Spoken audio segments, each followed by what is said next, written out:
ಧರ್ಮಸ್ಥಳ ಗ್ರಾಮಾಭಿವೃದ್ಧಿ ಯೋಜನೆ ಅನ್ನುವ ಒಂದು ಏನು ಯೋಜನೆ ಇದೆ, ಅದರಲ್ಲಿ ಎಲ್ಲ ಸಾಧಾರಣವಾಗಿ ಇಡೀ ರಾಜ್ಯದಲ್ಲಿ ಇದು ಎಲ್ಲ ಕಡೆಗಳಲ್ಲಿ ಕೂಡ ತನ್ನ ಒಂದು ಕಾರ್ಯ ವ್ಯಾಪ್ತಿಯನ್ನು ವಿಸ್ತರಿಸಿಕೊಂಡು ಬಹಳಷ್ಟು ಸಂಘಗಳು ಎಲ್ಲ ನಡೀತಾ ಉಂಟು ಈಗ ಕೂಡ. ಆದರೆ ಇಷ್ಟು ವರ್ಷಗಳ ಕಾಲ ಏನು ನಡೆದಿದೆ ಅದು ಒಂದು ರೀತಿಯಲ್ಲಿ ಜನರನ್ನು ಕತ್ತಲೆಯಲ್ಲಿಟ್ಟು, ಅಂದರೆ ಏನು ಆಗ್ತಾ ಉಂಟು ಅಲ್ಲ, ಖಂಡಿತವಾಗಿ ಹೋಗ್ತೇನೆ ನಾನು, ಅಲ್ಲಿ ಸ್ವಸಹಾಯ ಸಂಘ ಸುಲಭದಲ್ಲಿ ಸಾಲ ಸಿಕ್ಕಿದೆ ಅದೆಲ್ಲ ಹೌದು ಖಂಡಿತ. ಆದರೆ ಅಲ್ಲಿ ಏನು ನಡೆದಿದೆ ಅನ್ನುವ ಒಂದು ವಿಚಾರವನ್ನು ನಾವು ಈಗ ಇತ್ತೀಚಿನ ದಿನಗಳಲ್ಲಿ ಅದರ ಬಗ್ಗೆ ನಾವು ಯೋಚನೆ ಮಾಡ್ತಾ ಬರುವಾಗ ಅದರಲ್ಲಿ ನಮಗೆ ತುಂಬ ಮೋಸ ನಡೆದಿದೆ. ಅದು ನಮ್ಗೆ ಯಾರಿಗೂ ಅರ್ಥವೇ ಆಗಲಿಲ್ಲ. ಯಾಕೆ ಅರ್ಥ ಆಗಲಿಲ್ಲ ಅಂತ ಹೇಳಿದ್ರೆ, ನಮಗೆ ಅವಶ್ಯಕತೆ ಇರುವಾಗ ಅಲ್ಲಿ ಸುಲಭದಲ್ಲಿ ಹಣ ಸಿಗ್ತದೆ ಅನ್ನುವ ಒಂದು ವಿಚಾರವನ್ನು ಮುಂದಿಟ್ಟುಕೊಂಡು ಯಾವುದೇ ರೀತಿಯ ದಾಖಲೆಗಳು ಬೇಡ ಅನ್ನುವ ಕಾರಣಕ್ಕೆ ಅದು ನಮಗೆ ಬಹಳ ಒಂದು ಆಪ್ತವಾಗಿ ಅನಿಸ್ತಾ ಇತ್ತು. ನಮಗೆ ಬಹಳ ಸುಲಭದಲ್ಲಿ ಸಾಲ ಸಿಗ್ತದೆ ಅನ್ನೋ ಈ ಒಂದು ಏನು ನಮ್ಮ ವೀಕ್ ಪಾಯಿಂಟ್ ಅಂತ ಹೇಳ್ಬೋದು, ಅದನ್ನು ಇಟ್ಟುಕೊಂಡು ಇಷ್ಟು ಸಮಯಗಳ ಕಾಲ ಆಟ ಆಡಿದ್ರು ನಮ್ಮ ಒಂದು ಜೀವನದಲ್ಲಿ ಅಂತ ಹೇಳ್ಬೋದು. ಯಾಕೆಂತ ಹೇಳಿದ್ರೆ ಅವರು ಕೊಡುವಂತ ಸಾಲ ಏನಿದೆ ನೋಡಿ, ಅದಕ್ಕೆ ಅವರು ಅಲ್ಲಿ ತೋರಿಸುವಂತ ಒಂದು ಬಡ್ಡಿಯ ದರ ಏನಿದೆ ಅದು ಕೇವಲ ಅಲ್ಲಿ ಪುಸ್ತಕದಲ್ಲಿ ಮಾತ್ರ ತೋರಿಸ್ಲಿಕ್ಕೆ ಮಾತ್ರ ಸೀಮಿತ ಆಗಿದೆ. ಆದರೆ ನಮ್ಮಿಂದ ಅವರು ಅದರ ದುಪ್ಪಟ್ಟು ಅಥವಾ 4 ಪಟ್ಟು ಹೆಚ್ಚು ಅಂತ ಹೇಳ್ಬೋದು ನಮ್ಮಿಂದ ಕಲೆಕ್ಟ್ ಮಾಡಿದ್ದಾರೆ. ಅದು ಯಾಕೆ ಗೊತ್ತಾಗ್ತಾ ಇಲ್ಲ ಅಂತ ಹೇಳಿದ್ರೆ, ವಾರದ ಬಡ್ಡಿ ಕಲೆಕ್ಷನ್ ಮಾಡುವಾಗ ನಮ್ಗೆ ಅದು ಯಾವುದು ಗೊತ್ತೇ ಆಗುದಿಲ್ಲ, ಯಾವ ತರ ನಾವು ಹೆಚ್ಚು ಕಟ್ತಾ ಇದ್ದೇವೆ ಅಂತ. ಅದರ ಜೊತೆ ಅವರು ಬೇರೆ PRK ಅಂತ ಮಾಡಿಕೊಂಡು ಅಥವಾ LIC ಅಂತ ನಿಮ್ಮ ಹತ್ರ ಇದು ಕಲೆಕ್ಟ್ ಮಾಡಿಕೊಂಡು ಬೇರೆ ಬೇರೆ ರೀತಿಯಲ್ಲಿ ನಿಮ್ಮ ಹತ್ರ ಹಣವನ್ನು ಕಲೆಕ್ಟ್ ಮಾಡ್ತಾ ಬಂದಿದ್ದಾರೆ. ಯಾವುದಕ್ಕೆ ಕೂಡ ನಮಗೆ ಸರಿಯಾಗಿ ದಾಖಲೆಗಳಿಲ್ಲ. ಪುಸ್ತಕದಲ್ಲಿರುವಂಥ ದಾಖಲೆ ಉಂಟಲ್ಲ, ಏನು ನಿಮ್ಗೊಂದು ನಿರ್ಣಯ ಪುಸ್ತಕ ಅಂತ ಕೊಡ್ತಾರೆ, ಆ ನಿರ್ಣಯ ಪುಸ್ತಕದಲ್ಲಿರುವಂಥ ದಾಖಲೆ ಏನಿದೆ ನೋಡಿ, ಅದು ಯಾವುದೇ ರೀತಿಯಲ್ಲಿ ಕಾನೂನು ಮುಂದಿನ ದಿನಗಳಲ್ಲಿ ನಾವು ಕಾನೂನು ಹೋರಾಟಕ್ಕೆ ಹೋಗುವಾಗ ಕೂಡ ನಿಮಗೆ ಅದನ್ನು ಇಟ್ಟುಕೊಂಡು ಕಾನೂನು ಹೋರಾಟ ಮಾಡಲಿಕ್ಕೆ ಸಾಧ್ಯ ಆಗುದಿಲ್ಲ. ಯಾಕೆಂತ ಹೇಳಿದ್ರೆ ಯಾವುದೇ ರೀತಿಯಲ್ಲಿ ಅವರದ್ದು ದಾಖಲೆಗಳು ಸರಿ ಇಲ್ಲ.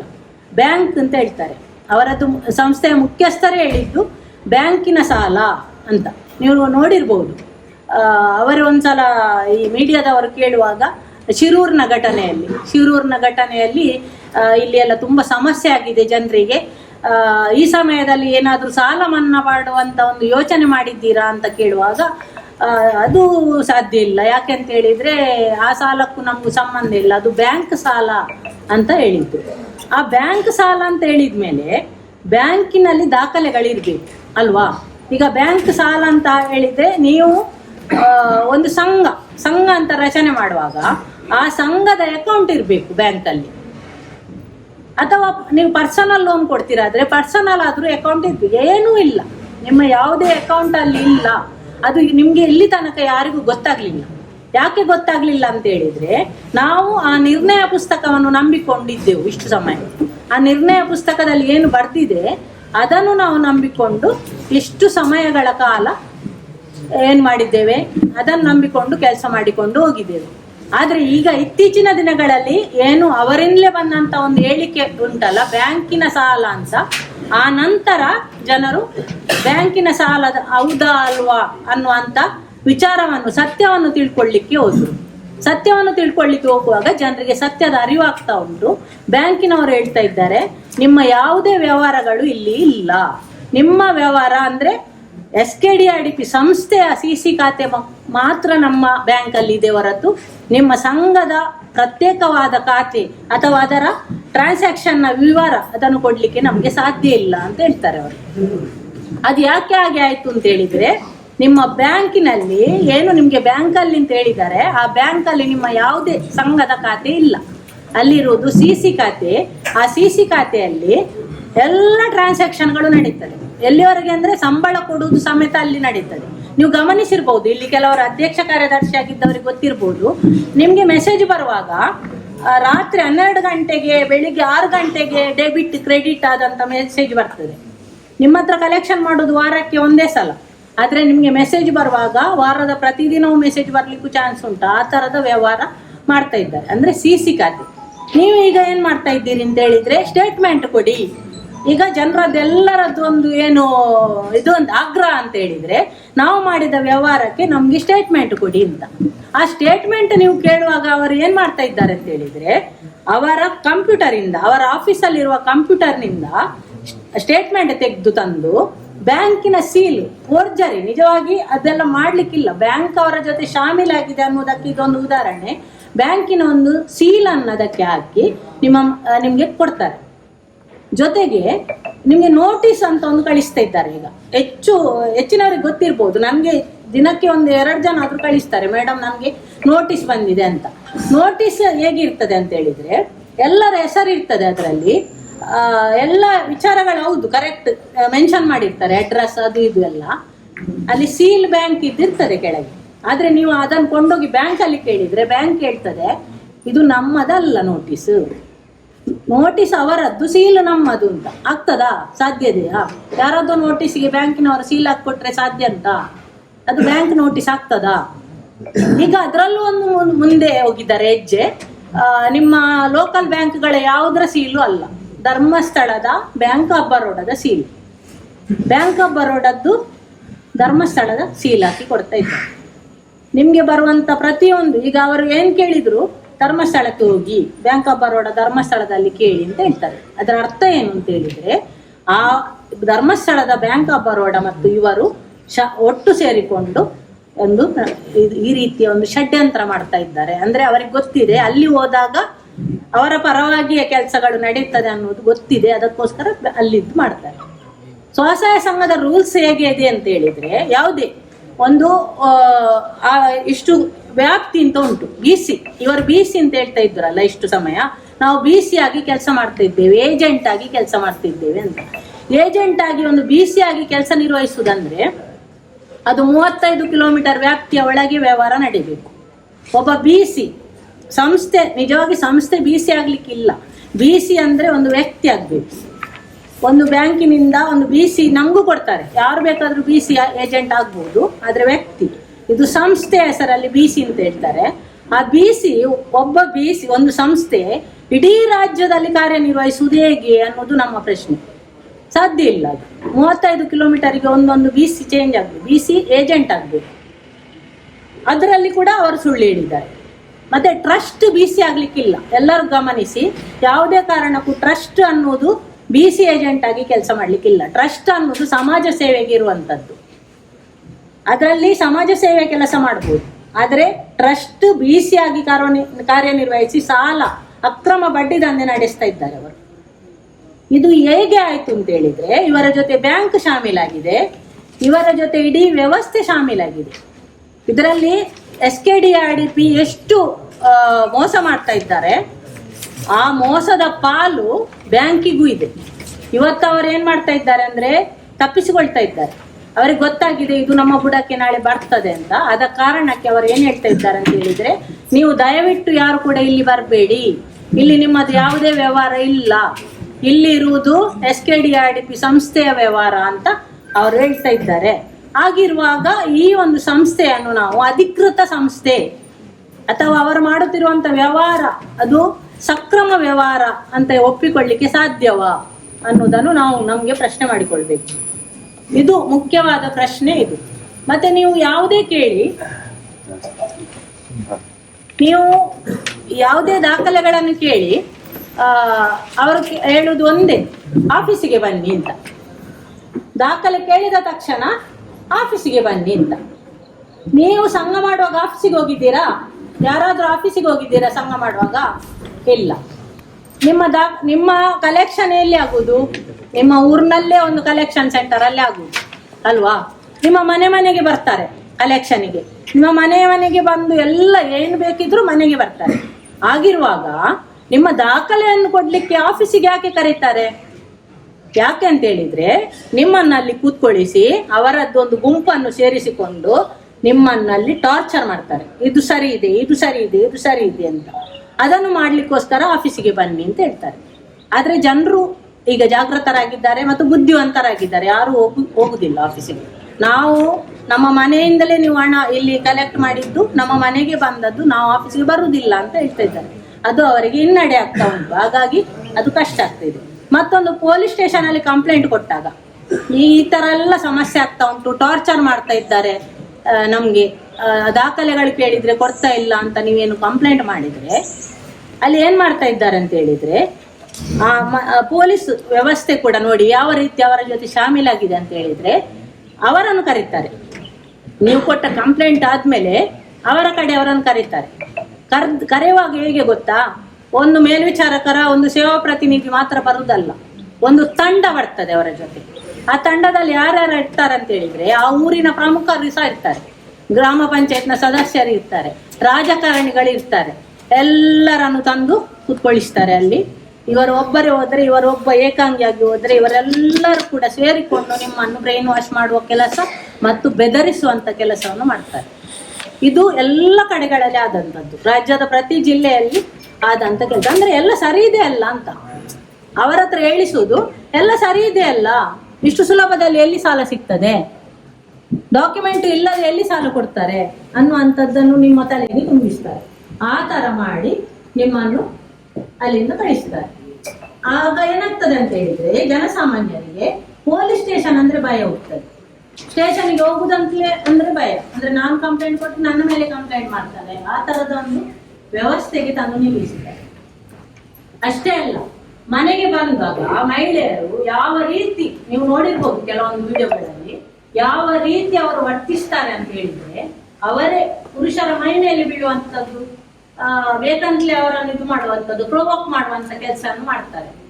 ಯಾಕೆಂತ ಹೇಳಿದ್ರೆ ನೀವು ಅವರ ಮೇಲೆ ಒಂದು ಸ್ವಲ್ಪ ಟಚ್ ಮಾಡಿದ್ರು ಸಾಕು, ಅವರು ಅದನ್ನು ಕಂಪ್ಲೇಂಟ್ ಮಾಡ್ತಾರೆ. ಕಂಪ್ಲೇಂಟ್ ಮಾಡುವಾಗ ಮೊನ್ನೆಷ್ಟೇ ಒಂದು ಕೇಸ್ ಆಯ್ತು ಉತ್ತರ ಕನ್ನಡದಲ್ಲಿ, ನನ್ನ ಸೀರೆ ಹೇಳಿದ್ದ, ಅತ್ಯಾಚಾರಕ್ಕೆ ಪ್ರಯತ್ನ ಮಾಡಿದ್ದಾನೆ ಅಂತ ಕಂಪ್ಲೇಂಟ್ ಮಾಡಿದ್ದಾರೆ. ಇವರು ಕಂಪ್ಲೇಂಟ್ ಕೊಡುವ ಮೊದಲೇ ಅವರು ಹೋಗಿ ಕಂಪ್ಲೇಂಟ್ ಮಾಡಿದ್ದಾರೆ. ಈಗ ಅದಕ್ಕೆ ಅವರು ಏನ್ ಮಾಡ್ತಾ ಇದ್ದಾರೆ ಅಂದ್ರೆ ಆ ಒಂದು ಕಂಪ್ಲೇಂಟ್ ಅನ್ನು ವಾಪಸ್ ತೆಗಿತೇವೆ, ನೀವು ಅಲ್ಲಿ ಮಾಡಿದ ವಿಡಿಯೋವನ್ನು ಡಿಲೀಟ್ ಮಾಡಿ ಅಂತ. ನೋಡಿ, ನೀವು ಇದೆಲ್ಲ ಸರಿ ಇಲ್ಲ ಅಂತ ಏನು ದಾಖಲೆ ಇದು ಮಾಡಿದ್ದು ವಿಡಿಯೋ ಉಂಟು ನೋಡಿ, ಅದನ್ನೆಲ್ಲ ಡಿಲೀಟ್ ಮಾಡಿದ್ರೆ ನಾವು ಈ ಕಂಪ್ಲೇಂಟ್ ಅನ್ನು ವಾಪಸ್ ತೆಗಿತೇವೆ ಅನ್ನುವಂತ ಸ್ಥಿತಿ. ನನ್ನ ಪ್ರಶ್ನೆ, ನಿಮ್ಮೆಲ್ಲ ವ್ಯವಹಾರ ಸರಿ ಇದ್ದಾಗ, ನಿಮ್ಮ ಎಲ್ಲ ದಾಖಲೆಗಳು ಸರಿ ಇದ್ದಾಗ ಈ ಎಲ್ಲ ನಾಟಕಗಳು ಬೇಕಾ ಅನ್ನೋದು, ಈ ಎಲ್ಲ ನಾಟಕಗಳ ಅವಶ್ಯಕತೆ ಏನಿದೆ ಅನ್ನೋದು, ಅದನ್ನು ನಾವು ಅರ್ಥ ಮಾಡಿಕೊಳ್ಳಿ ಅಷ್ಟೇ. ಮತ್ತೆ ಯಾರಲ್ಲಿ ಕೂಡ ಇಷ್ಟು ನೀವು ಯಾರೆಲ್ಲ ಈಗ ಸಂಘ ಬಿಟ್ಟಿದ್ದೀರಿ ಯಾರಿಗೂ ಪಾಪ ಪ್ರಜ್ಞೆ ಅನ್ನೋದು ಬೇಡ, ಯಾವುದೇ ಪಾಪ ಪ್ರಜ್ಞೆ ಬೇಡ. ಯಾಕೆ ಅಂತ ಹೇಳಿದ್ರೆ ನೀವು ಕಟ್ಟಬೇಕಾದ ಹಣದ 4 ಪಟ್ಟು ಹೆಚ್ಚು ಕಟ್ಟಿಯಾಗಿದೆ, 4 ಪಟ್ಟು ಹೆಚ್ಚು ನೀವು ಇಷ್ಟು ವರ್ಷಗಳಲ್ಲಿ ಕಟ್ಟಿ ಆಗಿದೆ. ಯಾಕೆ ಹೇಳ್ತಾ ಇದ್ದೇನೆ ಅಂದ್ರೆ NRLM ಯೋಜನೆ ಅಂದ್ರೆ ಸರ್ಕಾರದ ಒಂದು ಯೋಜನೆ ಇದೆ ಸ್ವಸಹಾಯ ಸಂಘಗಳದ್ದು. NRLM ಯೋಜನೆಯ ಪ್ರಕಾರ ಸ್ವಸಹಾಯ ಸಂಘಗಳಿಗೆ ಒಂದು ನಿಗದಿತ ಬಡ್ಡಿ ದರ ಅಂತ ಉಂಟು. ಇಷ್ಟು ಬಡ್ಡಿ ದರದಲ್ಲಿ ಸಾಲ ಕೊಡಬೇಕು, 10% ಒಳಗೆ ಅದು. ಮತ್ತೆ ಅದರಲ್ಲಿ ಸಬ್ಸಿಡಿ ಉಂಟು ನಿಮ್ಗೆ, ನೀವು ಸರಿಯಾಗಿ ಪಾವತಿ ಮಾಡಿದಾಗ ನಿಮಗೆ 5% ನಿಮ್ಗೆ ಸಬ್ಸಿಡಿ ರೂಪದಲ್ಲಿ ವಾಪಸ್ ಸಿಗ್ತದೆ. ಆ ಎಲ್ಲ ವಿಚಾರಗಳು ಯಾವಾಗ ಅಂದ್ರೆ ಬ್ಯಾಂಕ್ನಲ್ಲಿ ಸರಿಯಾದ ದಾಖಲೆಗಳಿದ್ದು ಕೊಡುವಂತ ಸಾಲಗಳಿಗೆ ಇರುವಂತದ್ದು. ಆದ್ರೆ ನಿಮ್ಮ ಹತ್ರ ಅವರು ಈಗಾಗಲೇ ಏನ್ ಮಾಡಿದ್ದಾರೆ ಅಂತ ಹೇಳಿದ್ರೆ ನಿಮ್ಗೆ ತೋರಿಸಿದ ಬಡ್ಡಿ ದರಕ್ಕಿಂತ ಡಬ್ಬಲ್ ಅಥವಾ 4 ಪಟ್ಟು ಅಂತ ಹೇಳ್ಬೋದು ನಿಮ್ಮ ಹತ್ರ ವಸೂಲಿ ಮಾಡಿದ್ದಾರೆ. ಹಾಗಾಗಿ ಯಾರಿಗೆ ಕೂಡ ನಾವು ಹಣ ತಕೊಂಡಿದ್ದೇವೆ ಕಟ್ಲಿಲ್ಲ ಅನ್ನುವಂತ ಪಾಪ ಪ್ರಜ್ಞೆ ಬೇಡ. ನೀವು ಕಟ್ಟಿ ಆಗಿದೆ, ನಿಮ್ಗೆ ಯಾವುದೇ ರೀತಿಯಲ್ಲಿ ನಿಮ್ಮಿಂದ ಅವರು ಕಡಿಮೆ ಕಟ್ಟಿಸಿಕೊಳ್ಳಿಲ್ಲ, ಹಾಗಾಗಿ ಯಾವುದೇ ರೀತಿಯಲ್ಲಿ ಅದರ ಬಗ್ಗೆ ಯೋಚನೆ ಬೇಡ. ಅದು ನಾನು ಎಲ್ಲರೂ ಯಾರು ಕಾಲ್ ಮಾಡಿದಾಗ ಕಟ್ಟಬೇಕಲ್ಲ ಅಂತೇಳಿ, ಅದೇ ನೀವು ಕಟ್ಟಿ ಆಗಿದೆ, ಕಟ್ಟಿ ಆಗಲ್ಲ ಅಂತಾದ್ರೆ ಬ್ಯಾಂಕಿನಿಂದ ದಾಖಲೆ ಕೊಡಿ, ಬ್ಯಾಂಕಿನಿಂದ ದಾಖಲೆ ಕೊಡಿ. ನಿಮ್ಮ ಸಾಲ ಬ್ಯಾಂಕ್ ಇದ್ದಲ್ವಾ, ಬ್ಯಾಂಕಿನಿಂದ ನನ್ನ ಹೆಸರಿನಲ್ಲಿ ಎಷ್ಟು ಸಾಲ ಬಾಕಿ ಇದೆ ಅಂತ ತೋರಿಸಿ, ಅಷ್ಟೇ ಕೇಳಲಿಕ್ಕೆ. ಸಾಲ ಮುಗ್ದಿದೆ ಅಂತ ಹೇಳಿದ್ರು ತೊಂದರೆ ಇಲ್ಲ, ನನ್ನ ಸಾಲ ಮುಗ್ದಿದೆ ಹೇಳಿ, ಸಾಲ ಮುಗ್ದಿದೆ ನನ್ನ ಸಾಲ ಇಲ್ಲ ಉಂಟಾದ್ರೆ ತೋರಿಸಿ. ಪುಸ್ತಕದಲ್ಲಿ ತೋರಿಸ್ತೀರಾ ನಿರ್ಣಯ ಪುಸ್ತಕ, ಅದು ಬೇಡ ನಮ್ಗೆ ಬ್ಯಾಂಕಿನಿದ್ದೇ ಬೇಕು ಅಂತ ಕೇಳ್ಬೇಕು. ಆ ತರ ನೀವು ಮಾತಾಡಿದಾಗ ಅವರು ಬರುದಿಲ್ಲ. ಯಾರು ಎದರ್ತಾರೆ ನೋಡಿ ಅವರನ್ನು ಎದುರಿಸ್ತಾರೆ, ಎದುರಿಸಿ ನಿಂತವರ ಮನೆಗೆ ಬರುದಿಲ್ಲ. ಎದುರಿಸಿ ನಿಲ್ಲುವುದು ಯಾಕೆ ಅಂತ ಹೇಳಿದ್ರೆ ನಮ್ಮ ಹಕ್ಕು, ನಮ್ಮ ಒಂದು ಹಕ್ಕು ಅದು. ನಾವು ಕಟ್ಟಿದ ಹಣಕ್ಕೆ ದಾಖಲೆ ಕೇಳುವುದು ನಮ್ಮ ಹಕ್ಕು. ಕೇಳಿದ ತಕ್ಷಣ ಏನಾಗಿದೆ ಅಂತ ಹೇಳಿದ್ರೆ ಎಲ್ಲ ಕಡೆಯಲ್ಲಿ ನಮ್ಮ ಹತ್ರ ಎಲ್ಲ ಇದೆ ಅಂತ ಹೇಳಿಕೊಂಡು RBI ಗೈಡ್ಲೈನ್ಸ್ ಉಂಟು ನೋಡಿ, ಅದನ್ನು ಜೆರಾಕ್ಸ್ ಮಾಡಿ ತಂದು ಕೊಡ್ತಾ ಇದ್ದಾರೆ. ನಿನ್ನೆ ತಾನೇ ಒಬ್ಳು ತುಮಕೂರಿನ ಹುಡುಗಿ ನಮ್ಗೆ ನೋಡಿ ಮೇಡಮ್ ಎಲ್ಲ ಉಂಟಂತೆ ಅಂತ ನೋಡ್ತೇನೆ ನಾನು. ಅದು ಬ್ಯಾಂಕಿಗೆ ಮತ್ತು ಅವರಿಗೆ ಆದ ಒಪ್ಪಂದದ ಕಾಪಿ ಮತ್ತು RBI ಗೈಡ್ಲೈನ್ಸಿನ ಜೆರಾಕ್ಸ್ ಅದನ್ನು ಕೊಟ್ಟು ಈ ಪಾಪ ಇಂಗ್ಲಿಷ್ ಓದ್ಲಿಕ್ಕೆ ಬರದಂತ ಮಧ್ಯಮ ಬಡವರ್ಗದ ಕೂಲಿ ಮಾಡುವಂಥವರು ಇರುವುದು ಸ್ವಸಹಾಯ ಸಂಘದಲ್ಲಿ, ಅವರಿಗೆ ಮೋಸ. ನಾನು ಹೇಳಿದೆ ಇಲ್ಲ, ನೀನು ಯಾವುದೇ ಕಾರಣಕ್ಕೂ ಇದು ಭಯ ಪಡುವಂಥದ್ದಿಲ್ಲ, ಯಾವುದೇ ಲೈಸೆನ್ಸ್ ಇಲ್ಲ ಅಂತ ನನ್ನ ತೆಗೆದು ಎಲ್ಲ ಡಾಕ್ಯುಮೆಂಟ್ ಅವಳಿಗೆ ಫೋಟೋ ತೆಗೆದು ಕಳಿಸಿದೆ. ಸರಿ ಅಂತ ಆಯ್ತು. ಆ ಥರದ ಒಂದು ವ್ಯವಸ್ಥೆ ತಂದು ನಿಲ್ಲಿಸಿದ್ದಾರೆ. ಅಂದರೆ ಜನರನ್ನು ಎಲ್ಲ ರೀತಿಯಲ್ಲಿ ಮೋಸ ಮಾಡುವಂಥ ಕೆಲಸ. ಈ ಧರ್ಮಸ್ಥಳ ಗ್ರಾಮಾಭಿವೃದ್ಧಿ ಯೋಜನೆ ಒಂದು ಏನು ಮಾಡ್ಕೊಂಡಿದ್ದಾರೆ ನೋಡಿ, ಅದರಲ್ಲಿ 2 ಉದ್ದೇಶ ಉಂಟು. ಈಗ ನಮ್ಗೆ ಅರ್ಥ ಆಗ್ತಾ ಉಂಟು. ಅದು ಜನರನ್ನು ಒಂದು ಸಂಘಟನೆ ತರ ಮಾಡಿಕೊಂಡು ಅವರ ಪರವಾಗಿ, ಅವ್ರಿಗೆ ಗೊತ್ತಿತ್ತು ಮುಂದೊಂದು ದಿನ ನಮ್ಗೆ ಸಮಸ್ಯೆಗಳು ಬಂದಾಗ ಜನರು ಬೇಕು ಅಂತ, ಅದಕ್ಕೆ ಜನರನ್ನು ಒಟ್ಟು ಮಾಡ್ಲಿಕ್ಕೋಸ್ಕರ ಒಂದು ಈ ರೀತಿ ಇಡೀ ರಾಜ್ಯದಲ್ಲಿ ಅಕ್ರಮ ಬಡ್ಡಿದನ್ನು ನಡೆಸುವ ಮುಖಾಂತರ ಜನರನ್ನು ಸಂಘಟನೆ ಮಾಡಿದ್ದಾದ್ರೆ ಅದು ಅವರ ಪ್ಲಾನ್ ಫ್ಲಾಪ್ ಆಯ್ತು. ಈಗ ಸಹ ಜನರು ಎಚ್ಚೆತ್ತುಕೊಂಡಿದ್ದಾರೆ. ಈ ಸಲ ನೀವು ನೋಡಿರ್ಬೋದು, ಎಲ್ಲ ಸಭೆಗಳಲ್ಲಿ ನೋಡಿರ್ಬೋದು, ಎಲ್ಲಿ ಕೂಡ ಅಷ್ಟು ದೊಡ್ಡ ಸಂಖ್ಯೆಯ ಸ್ವಸಹಾಯ ಸಂಘದ ಸದಸ್ಯರು ಇಲ್ಲ, ಅವರದ್ದೇ ಸಿಬ್ಬಂದಿಗಳು ಮಾತ್ರ ಇರುವುದು. ಅಂದ್ರೆ ಕುರಿ ಮಾಡಿದ್ರು ಇಷ್ಟು ವರ್ಷ. ಗೊತ್ತಿಲ್ಲ ನಮ್ಗೆ ಸಹ, ಯಾರಿಗೂ ಗೊತ್ತಿರ್ಲಿಲ್ಲ ಇಂಥ ಒಂದು ವ್ಯವಸ್ಥೆ ಒಳಗೆ ನಾವು ಇದ್ದೇವೆ ಅಂತ ನಮ್ಗೆ ಗೊತ್ತಿರ್ಲಿಲ್ಲ. ನಮ್ಗೆ ಪೂರಕ ಇನ್ನೊಂದು ದಾರಿ ಇದೆ ಅಂತ ತೋರಿಸಿಕೊಡುವವರು ಕೂಡ ಇರ್ಲಿಲ್ಲ. ಸ್ವಸಹಾಯ ಸಂಘ ಅಂದ್ರೆ ಧರ್ಮಸ್ಥಳ ಅಷ್ಟೇ ಗೊತ್ತಿದ್ದದ್ದು ನಮ್ಗೆ.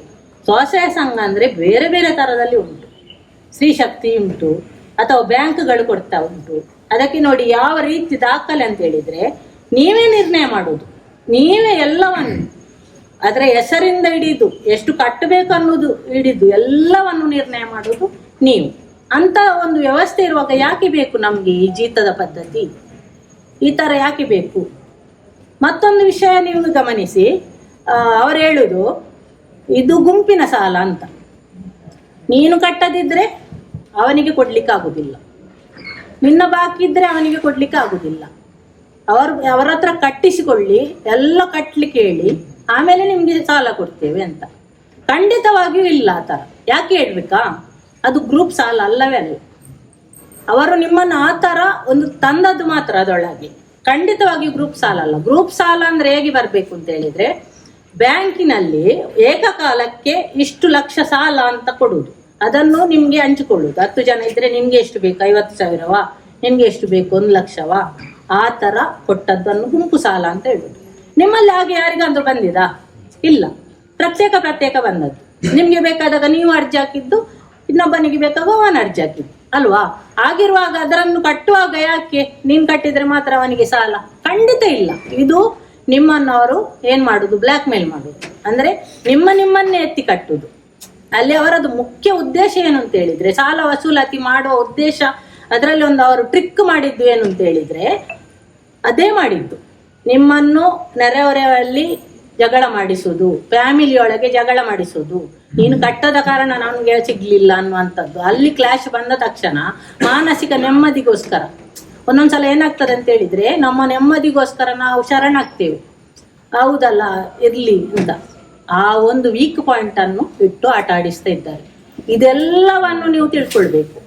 ಅಂದ್ರೆ ಇಲ್ಲಿ ಯಾರಿಗೂ, ನಮ್ಗೆ ಇಲ್ಲಿ ಕೂತವರಿಗೆ ಯಾರಿಗೂ ಕೂಡ ಲಾಭಕ್ಕೆ ಮಾತಾಡುವುದಲ್ಲ. ನಮ್ಗೆ ಇದರಿಂದ ಯಾವುದೇ ಲಾಭ ಇಲ್ಲ. ನಾವು ಸಾಮಾನ್ಯ ಮಧ್ಯಮ ವರ್ಗದ ಜನರಿಗೆ ಏನು ಅನ್ಯಾಯ ಆಗಿದೆ ಅವರ ಧ್ವನಿ ಆಗ್ತಾ ಇದ್ದೇವೆ ಅಷ್ಟೇ. ಅಂದ್ರೆ ಎಲ್ಲಾ ರೀತಿಯ ಅನ್ಯಾಯಗಳಿರುವಾಗ ಇದು ಕೂಡ ಒಂದು ಅನ್ಯಾಯ ಅನ್ನೋದನ್ನು ನಿಮ್ಗೆ ಹೇಳಿಕೊಟ್ಟಿದ್ದೇವೆ, ತೋರಿಸಿಕೊಟ್ಟಿದ್ದೇವೆ ಅಷ್ಟೇ ಇರುವುದು. ಮತ್ತೆ ಬೇರೆ ಏನೂ ಇಲ್ಲ ನಮ್ಗೆ, ಇದರಿಂದ ಏನೂ ಇಲ್ಲ ಅಷ್ಟೇ.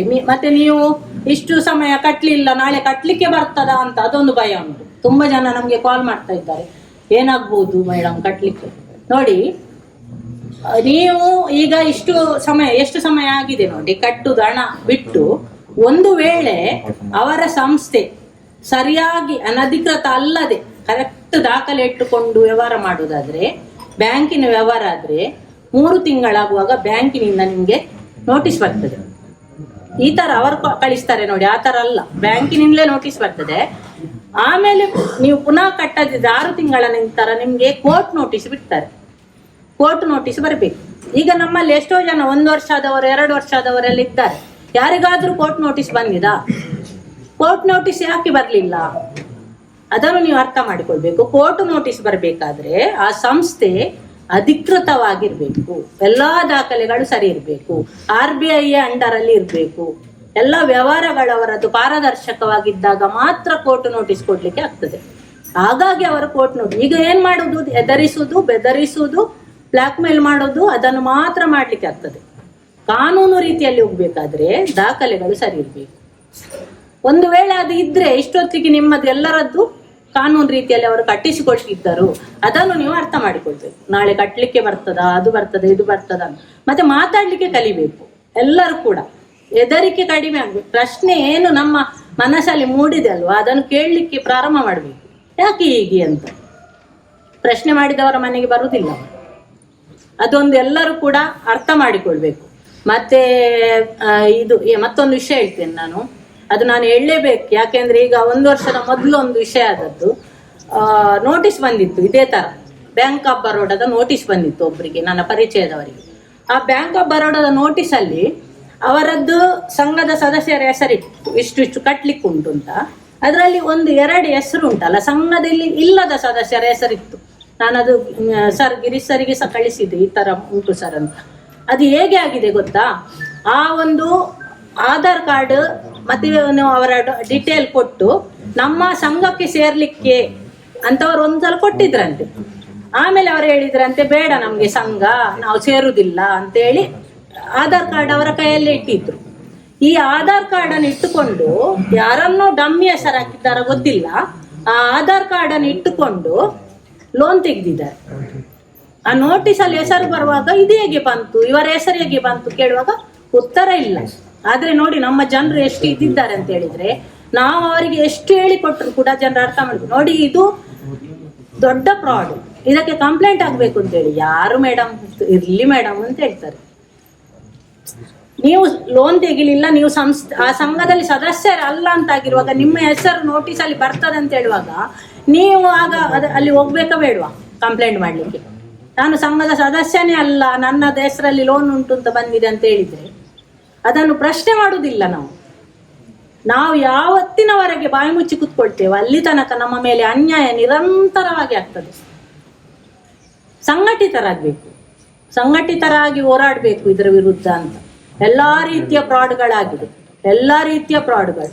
ಈಗ ಎಲ್ಲ ಏನ್ ಮಾಡ್ತಾ ಇದ್ದಾರೆ, ಮನೆಗೆ ಬರ್ತಾರೆ, ಇದು ಮಾಡ್ತೇವೆ ಅಂತೆ, ಎಂತ ರೀಸೆಟ್ ಮಾಡ್ತೇವೆ ಅಂತ.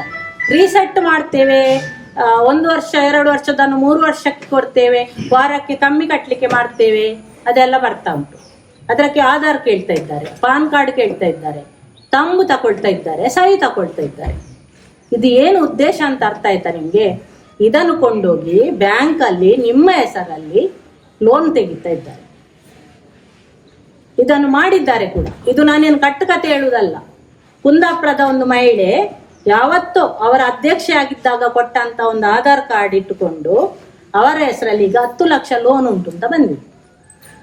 ಅವರಿಗೆ ವಿದ್ಯೆ ಇಲ್ಲ. ಮಗಳು ನನಗೆ ಕಾಲ್ ಮಾಡಿದ್ರು, ಮೇಡಮ್ ನಾನು ಬೇರೆ ಒಂದು ವಿಷಯಕ್ಕೆ ಲೋನ್ ತೆಗಿಲಿಕ್ಕಿತ್ತು, ಹಾಗೆ ಸಿಬಿಲ್ ಸ್ಕೋರ್ ಚೆಕ್ ಮಾಡ್ಲಿಕ್ಕೆ ಹೋದೆ, ಸಿಬಿಲ್ ಸ್ಕೋರ್ ಕಡಿಮೆ ಆಗಿದೆ ಅಂತ ನೋಡಿ ಚೆಕ್ ಮಾಡುವಾಗ ಧರ್ಮಸ್ಥಳದ ಯೋಜನೆಯಲ್ಲಿ ಸಾಲ ಅಂತ, ಧರ್ಮಸ್ಥಳ ಯೋಜನೆಯಲ್ಲಿ ನನ್ನದು 1.5 ಲಕ್ಷ ಸಾಲ ಇರೋದು, ಇದು ನನಗೆ ಎಷ್ಟು ಸಾಲ ಅಂತ 10 ಲಕ್ಷ ತೋರಿಸ್ತಾ ಉಂಟು. ಬ್ಯಾಂಕ್ ಅಲ್ಲಿ ಚೆಕ್ ಮಾಡುವಾಗ 10 ಲಕ್ಷ ಸಾಲ ಉಂಟು ಅವರ ತಾಯಿಯ ಮೇಲೆ. ಯಾರು ತೆಗ್ದದ್ದು? ಇದನ್ನು ನಾವು ಕ್ವಶನ್ ಮಾಡ್ಬೇಕು.